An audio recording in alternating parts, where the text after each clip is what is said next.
Hi viewers, మనం వచ్చేసి 4వ తరగతి తెలంగాణ వైభవము అనేటువంటిది ఫస్ట్ లాంగ్వేజ్ చూస్తూ ఉన్నాము. తెలంగాణ గవర్నమెంట్ది. ఇక్కడ వచ్చేసి జై తెలంగాణ, జై జై తెలంగాణ అని జై తెలంగాణ అంటూ పిల్లలు నినాదాలు చేస్తూ ఉన్నారు. వాటి గురించి మనము తర్వాత తెలుసుకుందాము. చూడండి, జై తెలంగాణ. ఇక్కడ వచ్చేసి ఏంటనే చూద్దాము.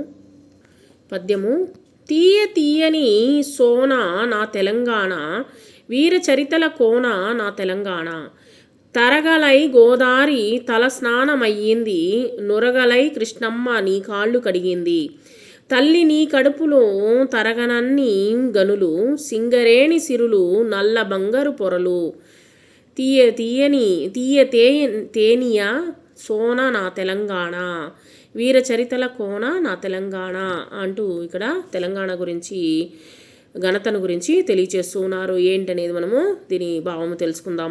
ఇక్కడ తెలంగాణ యొక్క గొప్పతనాన్ని గురించి ఇక్కడ కవి తెలియచేస్తూ ఉన్నాడు. తరగలై గోదావరి తలస్నానం అయ్యింది, మనకు వచ్చేసి గోదావరి నది పారుతూ ఉంది. నురగలై కృష్ణమ్మ నీ కాళ్ళు కడిగింది, ఈ యొక్క నురగలతో నీ యొక్క కాళ్ళు కడిగింది అంటే ఈ యొక్క తెలంగాణకు వచ్చింది అని అర్థం అనమాట. తల్లి నీ కడుపులో తరగనన్ని గనులు, నీకు బోల్డన్ని గనులు ఉన్నాయి. గనులు అంటే వచ్చేసి మనము తవ్వగా వచ్చేటువంటి భూముల్లో తవ్వినప్పుడు వచ్చేటువంటి భూగర్భ భాగంలో ఉండేటువంటి గనులు అనమాట. సింగరేణి సిరులు నల్ల బంగారు పొరలు, అక్కడ సింగరేణిలో ఏమున్నాయి వచ్చేసి బంగారు బొగ్గు గనులు ఉన్నాయన్నమాట. ఈ విధంగా మనకు వచ్చేసి అనేకమైనటువంటి విషయాలు వచ్చేసి ఈ యొక్క తెలంగాణలో మనము చవి చూడవచ్చు. పోతన్న కైతలో పొంగి పొరలిన భక్తి, రుద్రమ్మ చాటింది నీ పరాక్రమ శక్తి. పోతన్న చేతిలో కవిత్వాన్ని రాస్తూ మనకు అందరైనటువంటి భక్తిని అందించడం జరిగింది. తర్వాత వచ్చేసి రుద్రమ్మ చాటింది నీ పరాక్రమ శక్తి. రుద్రమ్మ దేవి వచ్చేసి పరాక్రమాన్ని చాటింది మన యొక్క ఆంధ్రదేశంలో వచ్చేసి. పాల్కురికి కవనాన దేశి పదముల బాట, పాల్కురు రచించినటువంటి అందమైనటువంటి పదాల బాట వచ్చేసి ఇవ్వడం జరిగింది. పలుకే బంగారమౌ రామదాసుని పాట, మనకు పలుకే బంగారం అంటూ పాడినటువంటి రామదాసుని యొక్క పాటలు మనకు గుర్తుకు వస్తూ ఉన్నాయి. ఈ విధంగా తెలంగాణలో వచ్చేసి అనేక మంది మన యొక్క గౌరవాన్ని వచ్చేసి చాటి చెప్పడం జరిగింది.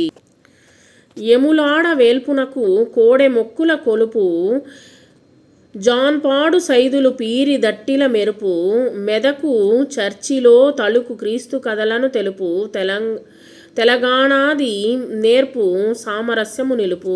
ఇక్కడ వచ్చేసి అందమైనటువంటి తెలంగాణ యొక్క ఈ యొక్క జాన్పాడ్ సైదుల గురించి తెలియచేస్తున్నారు. క్రైస్తవుల యొక్క కథలను గురించి, చర్చిల గురించి తెలియచేస్తూ ఉన్నారనమాట. ఈ విధంగా తెలంగాణ యొక్క వైభవాన్ని తెలుపుకుంటూ పోతూ ఉన్నాడు కవి. రామప్ప శిల్పాల రాజిల్లెడి సౌరు, నింగినంటిన తీరు నిలిచే చార్మినార్ని చూడొచ్చు హైదరాబాద్లో వచ్చేసి. అడవిలో దేవుడు భద్రాద్రి రాముడు, ఆదివాసికి దీము కుమ్రమ్ము భీముడు అని చెప్పేసి, కుమ్రం భీముడు కూడా వచ్చేసి తెలంగాణ ప్రాంతానికి చెందినటువంటి వాడే. అడవిలో దేవుడు భద్రాద్రి రాముడు చక్కనైనటువంటి రూపాన్ని దాల్చాడు. ఈ విధంగా వచ్చేసి తెలంగాణ వైభవాన్ని చెప్పుకుంటూ పోతూ ఉన్నాడు అనమాట కవి. ఈ యొక్క పాఠంలో సూక్తిని గురించి తెలుసుకుందాము. అన్ని జాతుల మతముల వారు అన్నదమ్ముల వలె కలిసిమెలిసి ఉండాలి.